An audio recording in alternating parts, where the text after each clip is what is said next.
Bueno, en este segundo corte vamos a aplicar la metodología Sinapsis. Ya les dijimos que Sinapsis es una metodología que tiene 3 elementos: el aprender sintiendo, aprender conceptualizando y aprender aplicando o aprender haciendo, ¿no?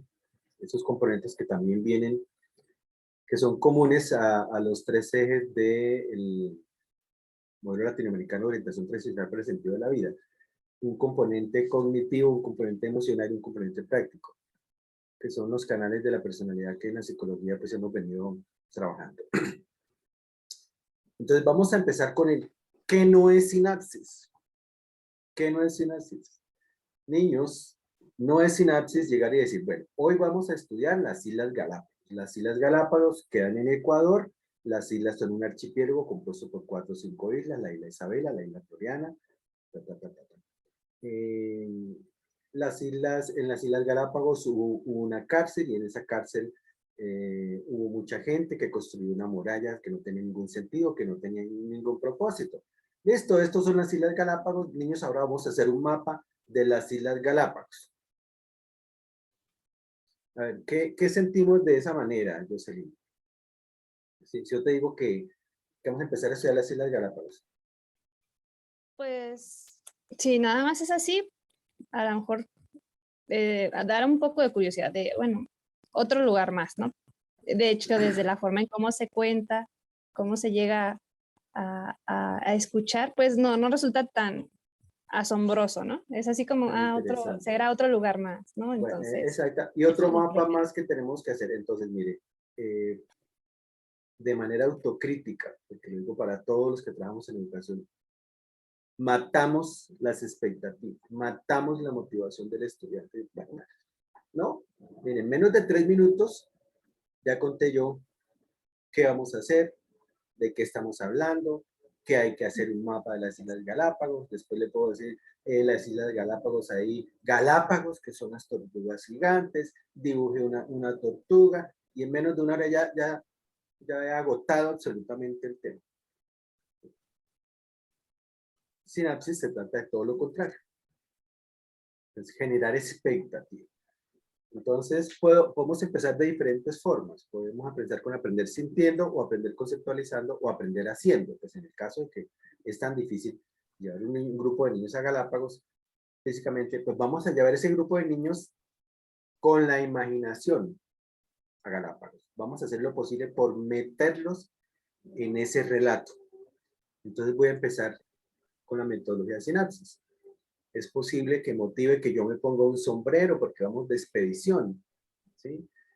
Aquí en este momento Bogotá está frío, o sea, debe estar como unos 10 grados. Por eso tengo una chaqueta, por eso tengo unos guantes. Posiblemente eso me sirve en Galápagos, pero o no por el clima. ¿El clima es igual o es diferente? Empecemos por ahí. ¿Ustedes creen que el clima de Bogotá, que está entre 9 grados centígrados y 20 grados, será el mismo clima en Galápagos? A ver, cuéntanos. ¿Ustedes qué creen? No, ¿Estará no más creo. caliente? ¿Estará más frío? Sí, es más caliente. Debe Uno ser que más tiene la caliente. noción, sí, más caliente. Debe ser más. ¿Por qué será más caliente en Galápagos? Fíjate que Galápagos está en un país que se llama Ecuador, y además está sobre la franja del Ecuador. Entonces ya les han contado qué sucede geográficamente. Perdón. Se les han contado qué sucede geográficamente. Entonces le puedo mostrar un mapa. Es decir, mire, estamos en un espacio que se llama el trópico. Es un país tropical. ¿México es un país tropical, Jocelyn? Una parte sí, Hay una parte y tropical. justamente la que está más cerca de Centroamérica. Ah, ok. ¿Y por qué? ¿Cómo cambia el clima? Si tú viajas desde México hasta Ecuador, ¿cómo crees que el clima va a ir cambiando o se va a mantener igual? No, va a ser seguramente más caluroso por pasar por estados que son muy calientes, tierras calientes les decimos también acá, Ah, bueno, como Guerrero, por ejemplo. entonces sabemos que como Ecuador está en la mitad del planeta, si nos vamos distanciando del centro del planeta hacia el norte, va a ser más frío. Y si nos distanciamos hacia el sur, también va a ser más frío. La parte más cálida del globo es esa parte tropical. Diana está en pleno Caribe, en República Dominicana. ¿Cómo harías para ir hasta las Islas Galápagos en Ecuador, Diana? Bueno, yo antes de responderte esta pregunta, empezaría a preguntarle a los niños si alguien ha estado en una isla o si conoce, por Exactamente. ejemplo, qué es un archipiélago y ponerlo de manera contextual con el lugar donde están mis niños. Por ejemplo, si es con los niños de República Dominicana, que es donde yo me encuentro en este momento, hacer el comparativo de que Galápagos es un archipiélago y, y nosotros somos una isla. Entonces, ¿qué nos caracteriza en común a una isla y a un archipiélago? Si por el contrario, por ejemplo, estoy en el contexto de los niños de Bogotá, les haría el comparativo con el archipiélago de San Andrés y Providencia. Entonces es también ponerlos a ellos y como entrar a jugar en el aula con las experiencias que han tenido los niños, porque Pero eso es, eso también es importante, o sea, es hacer ver ujú, que el conocimiento que ellos traen, que es digamos como todo el modelo del aprendizaje significativo, es importante, es relevante. Cuando tú hacías el ejercicio inicialmente de, bueno, vamos a hablar de las Galápagos y vamos a ir y vamos a sacar el mapa, enseguida uno hace la conexión con la escuela tradicional, ¿no? O sea, ¿qué está haciendo el maestro?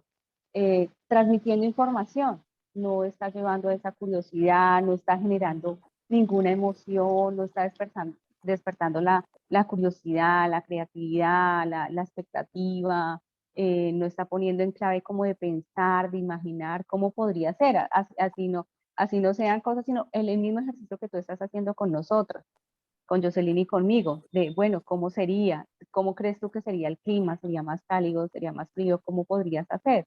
Entonces, es también entrar a los niños como en una clave histórica, que por eso Axis pues, viaja en el tiempo también, que es una parte sí, que Amélcar no les sí, contó y no, que me sí, disculpan si de pronto me estoy anticipando, no, está pero bien, es perfecto. cómo se viajaba, cómo se puede viajar hoy a Galápagos. O sea, puedo coger un avión desde el aeropuerto de las Américas, que queda acá en Santo Domingo, y viajar a Guayaquil, por ejemplo, pero antes que no existían los aviones, ¿cómo podría yo haberlo hecho?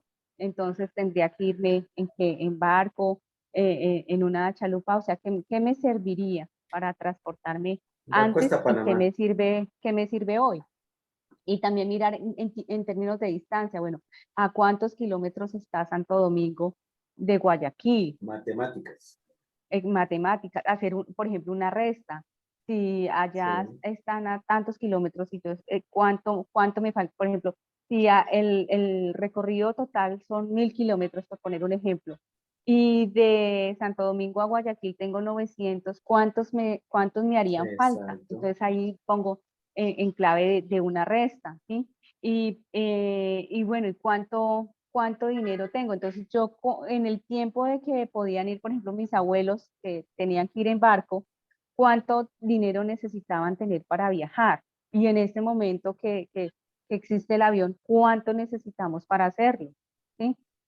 Porque si allá se maneja, ¿qué moneda se maneja allá? Porque pues hemos visto que muchos de nuestros países de América Latina, pues por el tema de la inflación y de la devaluación de la moneda interna, casi que se está volviendo que las partes turísticas se manejan con el dólar, entonces es el dólar, entonces ¿a cuánto equivale en pesos dominicanos un dólar? ¿A cuánto equivale en pesos mexicanos?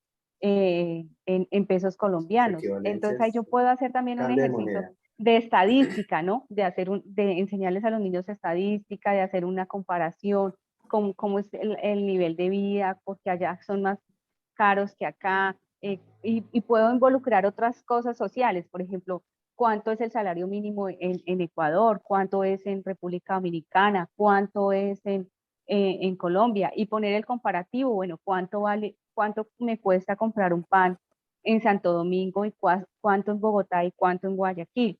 Entonces es un ejercicio que pone los niños más en modo de un pensamiento crítico y de un pensamiento creativo, más que recolectar información, porque tener información, todos tenemos un celular y la mayoría tenemos acceso a internet. Bueno, todavía tenemos brechas grandes digitales, eso también hay que reconocerlo, pero en términos generales tenemos más acceso a la información. Ellos tienen más acceso a la información que, por ejemplo, nosotros, que teníamos que ir hasta una biblioteca física, buscar en unos ficheros y poder acceder a la información. Ahora con un clic ya podemos encontrar todo eso. Perfecto, yo creo que no hay mejor forma de decir lo que es sinapsis en términos de lo que se puede hacer con sinapsis o el método sinapsis. Entonces, con todo ese tipo de cosas, yo empecé con lo sensorial, el frío.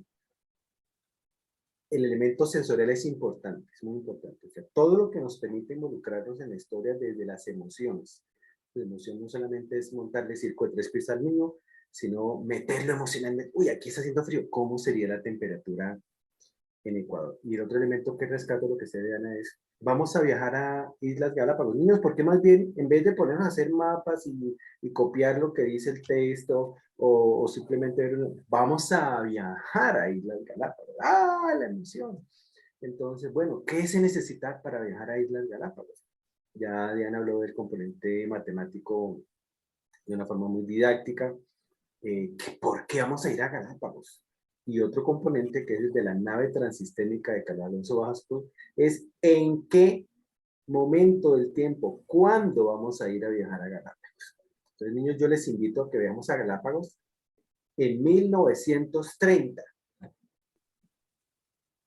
Imagínense, 1930. ¿Qué diferencia? ¿Cuántos años hay entre 1930 y 2022? Haremos la resta, calculemos cuánto tiempo es. Entonces nos devolvemos en el tiempo. La nave Transistema de Carlos Alonso Vasco nos permite viajar desde el pasado, presente y futuro, pero también nos permite hablar de lo macro social, de lo mesosocial y de lo microsocial. Entonces vamos a ir un momento, digamos, microsocial, la microsociedad de Islas Galápagos, ni siquiera de Ecuador, sino de Islas Galápagos. Vamos a ir a Islas Galápagos, niños, jóvenes, adultos. Vamos a viajar a Islas Galápagos en 1930. Entonces yo les voy a contar una historia de esa época, para que ustedes se metan en el relato y seguramente les van a surgir muchas preguntas, ¿sí? Isis Quest observaba por una ventana del tiempo a 1930 en Islas Galápagos y se dio cuenta que los primeros habitantes a Galápagos llegaron a una isla pequeña, de las más pequeñas de ese archipiélago, y archipiélago significa un conjunto de islas, que se llamaba la Isla Floriana. A esa isla Floriana llegó inicialmente una pareja de alemanes, era una pareja de alemanes intelectuales, gente muy encumbrada, gente de clase alta, gente que pronto usaba otro tipo de sombreros, se cambiaron allá por gorras para protegerse más del sol, hacer, no sé, adaptarse un poco más al ambiente. ¿Por qué? Porque llegaron y se dieron cuenta que hacía calor, que hacía mucho más calor que el que hacía en Europa. Esa primera pareja que llegó no eran esposos, eran como una especie de novios. El señor estaba casado con una señora, la dejó en Alemania, la señora estaba casada con otro señor, la dejó en Alemania y se fueron a vivir a Islas Galápagos porque ellos querían vivir una vida tranquila, una vida dedicada a la filosofía, a reflexionar, a escribir, a caminar por la isla tomados de la mano, pero encontraron una situación bastante diferente. Es que si yo llego a una isla deshabitada, ¿qué me toca hacer? Yo sé, ¿tú qué crees que si tú llegas con tu pareja a Islas Galápagos en 1930, hace más de un siglo, o casi siglo, ¿qué les toca hacer? No hay nada. Pues, primero explorar. Sí, explorar. Definitivamente es como esta primera parte, ¿no? De, bueno, ya estamos aquí y lo primero es como buscar un lugar para estar seguros, como para que tengan las condiciones, pero es a través de la exploración, ¿no? Que uno buscaría primero en dónde nos vamos a quedar. Es lo primero que yo haría. Exacto. Resulta que, ¿sabes qué llevaron ellos?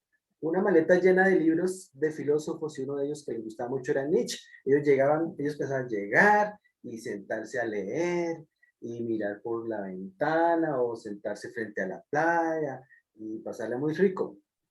¿Será que eso es posible si yo llego a una isla desierta? Recién yo llego a hacer eso. No sé, es como extraño, ¿no? Como extraño, ¿sabes qué les tocó hacer ellos? Les tocó empezar a construir una cabaña donde iban a vivir. Llevaban unas carpas provisionales y ahí se quedaban unos días mientras construían una cabaña. Tenían que pensar también en qué comer, resulta que ellos eran vegetarianos, los vegetarianos sabemos que no comen carne, no comen pescado, entonces no podían vivir de la pesca. Entonces les tocaba empezar a cultivar, afortunadamente alguien de las personas que por allí pasaban barcos, entonces esos barcos ya dejaban provisiones, compraban algo de provisiones, compraron algo de semillas y con eso sobrevivían porque tampoco habían encontrado agua. Entonces les tocó explorar, como decía, hasta que encontraron alguna fuente de agua y en vez de poderse a leer y escribir, que ellos lo que querían hacer, les tocó empezar a construir un refugio y empezar a llevar un modo de vida. Posteriormente, unos meses después, llegó otra pareja casada que también querían establecerse en la isla. El gobierno ecuatoriano daba permisos fáciles en ese momento, les interesaba que la gente fuera a explorar a las Islas Galápagos y les dio el permiso para eso. Esas dos familias pues eran vecinas, pero no eran tan cercanas, ya habían avanzado en cuanto a sobrevivir un poco de los cultivos, pero les costaba mucho trabajo, los cultivos son un trabajo muy difícil. ¿Alguno de ustedes tiene un familiar campesino que cultive la tierra o sus abuelos? ¿O qué experiencias tenemos con eso del cultivo, Diana? ¿Tú tienes familiares, recuerdas familiares campesinos? Bueno, pues más que eso, yo tuve la fortuna de ser hija de madre maestra rural en el modelo Escuela Nueva. Entonces, ese ejercicio de la siembra y la cosecha estuvo pues como muy, muy permanente, el mismo el ejercicio del agua, del trapiche, de las caminatas. Entonces, digamos, es un ejercicio de paciencia, ¿sí? Un ejercicio de método, de organizar, de disciplina, pero también es un ejercicio de confianza, ¿no? De confiar como en esos cambios climáticos que antes eran un poco más predecibles que ahora, ¿sí? Antes el abuelo, el campesino, desde el comienzo de año, lo que son los primeros 12 días del año, del mes de enero, existen lo que se denominan como las cábalas, en donde él, de acuerdo al clima que hacía en cada uno de esos días, ellos sabían cómo iba a ser el clima de ese mes. Y eso les permitía establecer como un esquema de siembras y de cosechas. Resulta que con todo este tema del calentamiento global, que muchos no han querido ni siquiera reconocer, a pesar de los años, muchos países no han querido reconocer, se hizo el año pasado con su parque.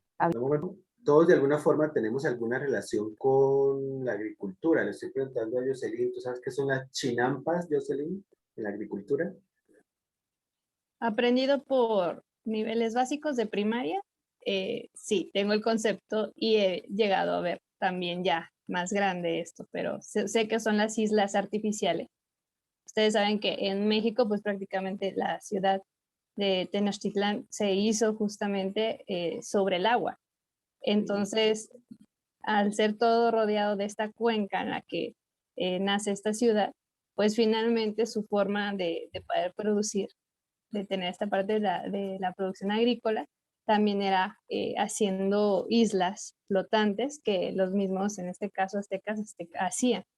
Y a partir de ahí, pues, hacían todo un sistema impresionante de agricultura, ¿no?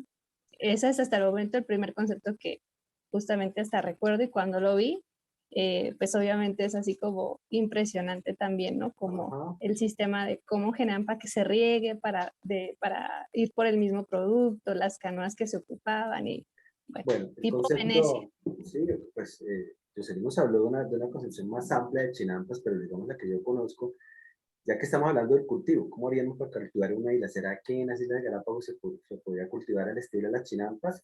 La chinampa, digamos, la parte más elemental, la forma más elemental es en una canoa.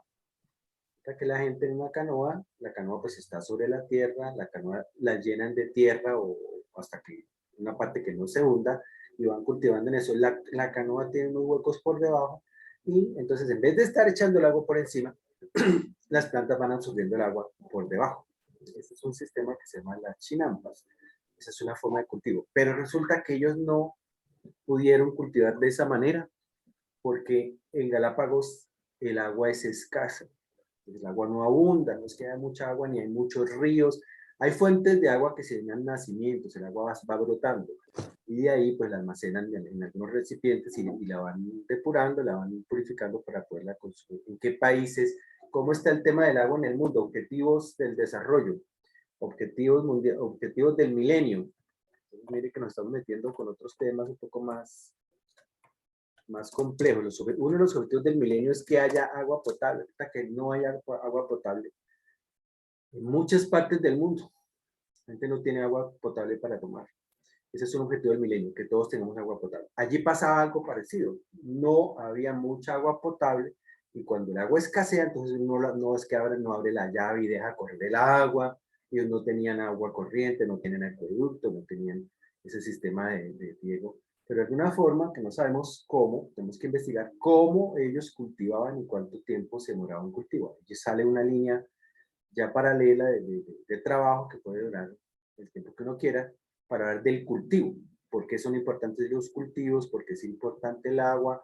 Los objetivos del desarrollo del milenio sí son estudiantes ya que permiten desarrollar el tipo de conceptualizaciones. Entonces el método, también lo venimos diciendo acá, se adapta a la población con la que esté trabajando. Obviamente si estoy hablando con niños de preescolar, pues no les voy a hablar de los objetivos del desarrollo del milenio, pero sí les puedo hablar del agua, la importancia que es el agua. Si estoy trabajando con ellos de primaria, puedo hablarles un poco de la agricultura, porque la agricultura es importante por el mundo.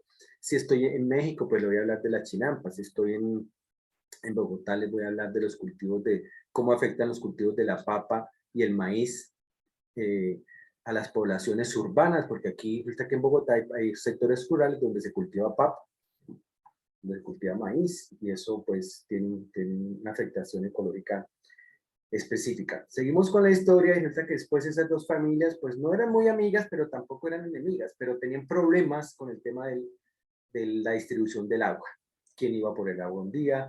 ¿Quién iba por el agua al otro? Cómo compartían algunos alimentos, cómo intercambiaban las frutas por las verduras, qué frutas se cultivaban. Y entre paréntesis llegó una vez también un señor, se le dio por cultivar guayaba. Y resulta que, ¿saben qué? Pues la guayaba pegó muy bien allá, porque la guayaba es tropical, la trajo del continente, y empezaron a observar guayaba, y ahora hay guayabas en cantidades en Islas Galápagos, pero eso se convirtió en una plaga. Bueno, luego llegó una tercer pareja a Islas Galápagos, esa tercera pareja, también de europeos, de austriacos, que son vecinos de los alemanes. Bueno, no fue una pareja, fue un trío. Resulta que ahí ya nos metimos en un problema moral, porque resulta que llegó la baronesa austriaca con dos amantes hombres. Imagínense el problema. ¿Qué tan ético es eso? ¿Cómo les parece, niños? Imagínense que una mujer con dos hombres, ¿ah? ¿Habráse visto? En 1930 llega una baronesa ya con dos hombres, los amantes de la baronesa. Si son niños más pequeños de pronto, y si no quiero tocar el tema, llegó con dos amigos, no seamos tan perversos. Llegó una señora con dos amigos, a vivir con los dos amigos, y resulta que encima de todo llegó a decir que ella es la emperatriz de todas las Islas Galápagos. Se autoproclamó la emperatriz, y cuando alguien se proclama como el emperador, como el gobernante, resulta que las otras personas deben rendirle tributo. Entonces ella esperaba que le llevaban el agua, ella esperaba que le llegaran allá la comidita, que la sirviera, que le sirvieran, que la atendieran, que le pusieran el paraguas, que le sacaran la toalla a la playa, que le llevaban el refresco, porque como ella era la emperatriz de la isla, según ella misma, ¿ustedes cómo creen que eso les caería si yo les digo, yo llego acá a gobernar y yo soy el emperador? A ver, Jocelyn, tiene que traerme el refresco, tiene que abanicarme. A ver, Diana, por favor, me trae la toalla, me masajea la espalda. A ver, ¿cómo les caería eso? Bueno, pues yo creo que a los niños, para los niños es un poco pues difícil, o bueno, también depende como de su contexto familiar, pero generalmente uno tiene ahí como el esquema de lo que es la democracia, ¿no? Entonces que uno tiene esa posibilidad de elegir, que tiene esa posibilidad de decidir. ¿Qué es la eh, democracia? ¿Qué es la democracia, profe? ¿Cuál es la diferencia entre la democracia y la monarquía? exacto, entonces ahí puede uno establecer esa parte desde las ciencias sociales, ¿no? El monarca es una persona decidiendo por el pueblo, por decirlo así, y la democracia es el pueblo decidiendo, y de alguna manera que debería ser y que se nos olvidó, y es que el gobernante debe estar al servicio del pueblo, Ahí me puedo que es colocar de algo que pronto una digamos corona. que hemos olvidado, ¿sí? Pero es más o menos como ese esquema, y que nosotros lo podemos elegir. En el caso que tú pones, el ejemplo que tú pones de la baronesa, ella se autoproclamó, o sea, nadie le dijo ¿sí? Que lo era, Sí. ella se autoproclamó. Mientras que en el caso de la democracia, somos todos los que podemos elegir, podemos decidir quién nos va a representar, ¿sí? Entonces se Y, usan diferentes y sombreros. hacer como el paralelo entre lo que es un tributo, ¿sí? Podemos asumirlo y viendo un poco más allá de lo que se utilizaba en nuestras comunidades indígenas, como con los tributos, la diferencia entre un tributo y la diferencia de ahora, que no es que no se haga, pero la forma moderna, digamos así de llamarlo, son los impuestos. ¿Y para qué sirven los impuestos? ¿Cómo se redistribuyen los impuestos? Si se distribuyen bien los impuestos, y ahí ya entraría como otro tema también ético, que es el tema de la corrupción, cómo la corrupción no permite que esos impuestos se reviertan bien y para todos, ¿no? Bien, entonces ya hablamos de las ciencias naturales, un poco con la agricultura, y las ciencias sociales, todo lo que es el gobierno. Entonces, simbólicamente podemos estar diferentes, de pronto ya tener una corona, ¿no? Es decir, entonces hasta que ellos llegaron y ¡pum! Se pusieron una corona. Y empezar a ver todo lo que dice Diana de la democracia y toda la cosa. Pero entonces resulta que Sinapsis nos interesa no solamente los temas conceptuales, pedagógicos, sino los temas actitudinales. Entonces aquí ya nos vamos a meter en el tema de lo moral y lo ético. A ver, niños, yo en la escuela puedo tener dos amigas, yo en la escuela puedo tener dos novias,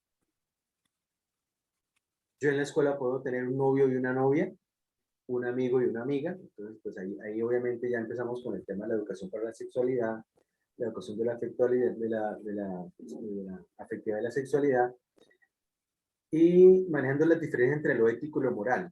Entonces, en orientación, yo trabajé en un momento determinado evaluando videos de ascenso, o sea, los proyectos de ascenso que presentan los docentes, y uno de los proyectos que recibí fue de una orientadora que era totalmente moralista, que en el pleno video le decía a la niña: usted no debe usar esa falda tan corta, usted no debe hablar con los niños de tal manera, usted lo que debe hacer y lo que no debe hacer.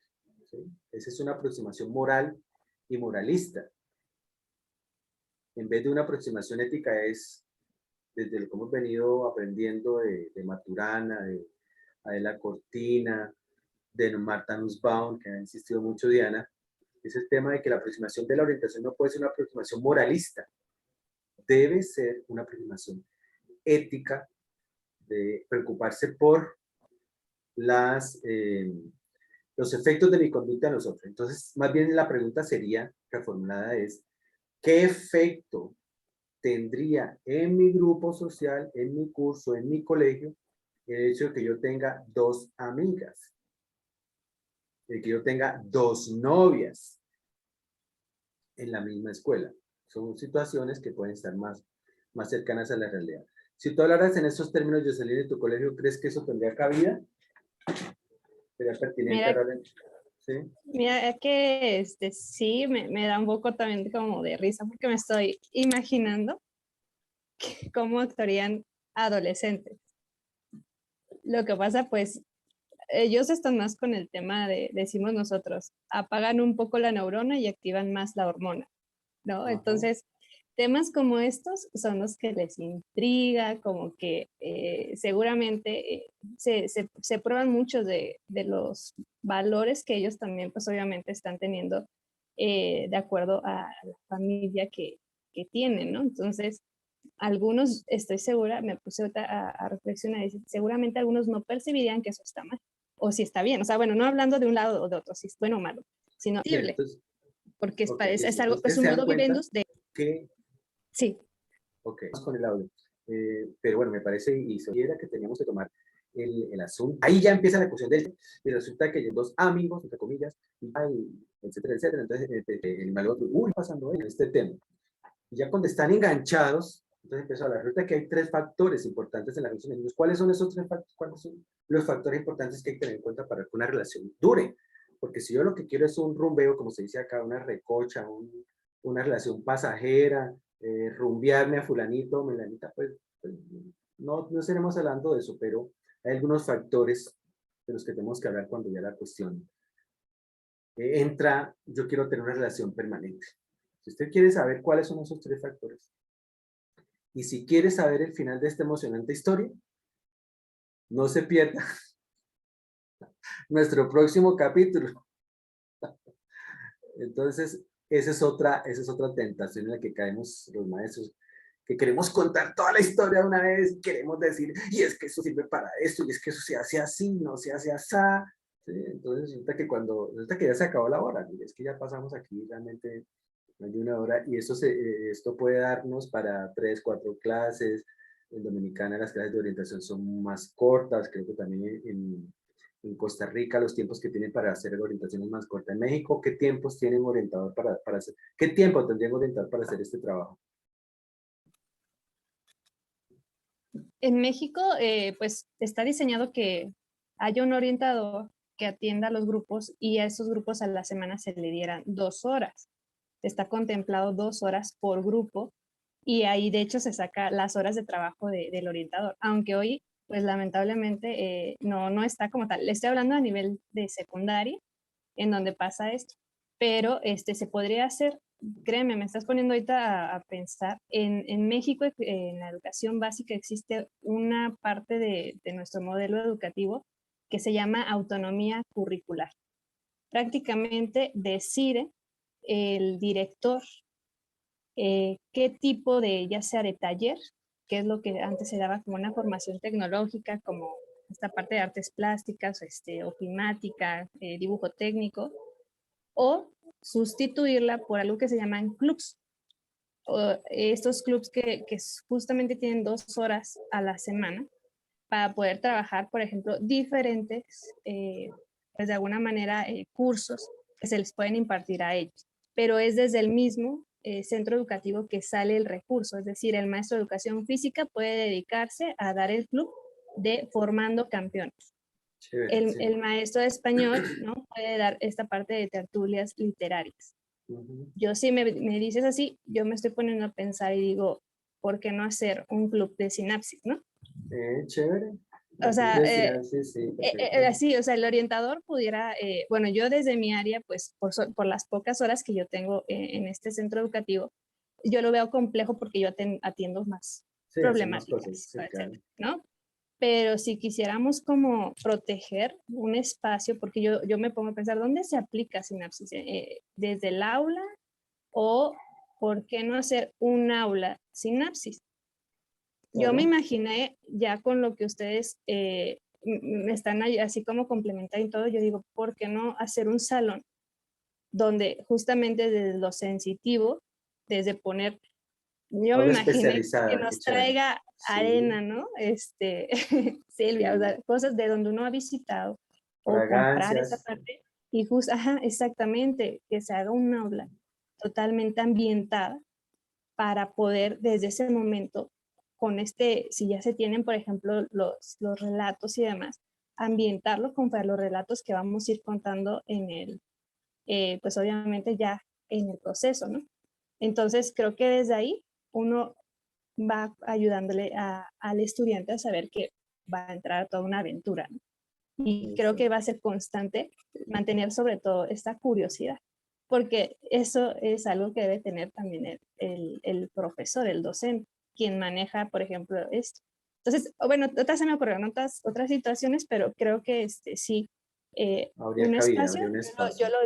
yo diría que sería hasta un aula, sinapsis, preparada, ambientada, que pueda obviamente empezar realmente a hacerlos sentir parte de otra experiencia, o sea, entrar como otro mundo completamente diferente, aislado de la Inclusive, tradicionalidad de la misma escuela, ¿no? inclusive mezclar en lo virtual. Y vamos a terminar con los 2 minutos que nos quedan con el comentario de Diana, porque saben que aquí no se nos corta el tiempo. Te escuchamos, Diana. Sí, pensando un poco en la idea, digamos, para ubicarla contextualmente en México por parte de los orientadores de Jocelyn, y articulándolo a lo que tú decías de la lectura de imágenes, se puede adaptar en esa aula una parte, un rincón, donde yo muestre el lugar solamente a partir de fotografías, ¿sí? En ese momento está Silvia allá, entonces las fotografías de Silvia. El otro día compartíamos en Amigos de la Orientación como esa hermandad que nos une, como esa, que también es parte de un estilo de vida que tenemos, que hemos adoptado muchos de los orientadores, que es el viajar. Entonces mirábamos como esos lazos fraternos de yo me ofrezco si alguien viene acá a brindar mi casa, mi espacio, ¿cierto? Para hacerlo. Y muy bonito tener como, ahora que el tema de la virtualidad se presta para eso, tener esos invitados, ¿no? Entonces, por ejemplo, que los niños del aula mexicana conozcan cómo es el acento de alguien que está en Colombia, o lo contrario, que unos niños de un aula de Bogotá puedan compartir a través de la voz y de la imagen de ese actis pues dominicano, de ese actis pues peruano, de ese actis pues mexicano, O un mexicana. lugar, un espacio de que él está viviendo ahí. Entonces me parece que el ejercicio es muy interesante, que se adapta cuando tú contabas lo de la isla, yo articulaba y bueno, que ellos iban con una idea de lo que iban a hacer, pero tenían que adaptarse eso primero, digamos, a unas necesidades de sobrevivencia, vamos a decirlo ahí. Yo la articulé totalmente con la propuesta de Masnif, de las necesidades, ¿no? ¿Cuál atendemos primero? ¿Las de trascendencia o las de sobrevivencia? O es necesario dejar de lado las de trascendencia y solamente concentrarnos en las de sobrevivencia, como nos ha querido establecer una cultura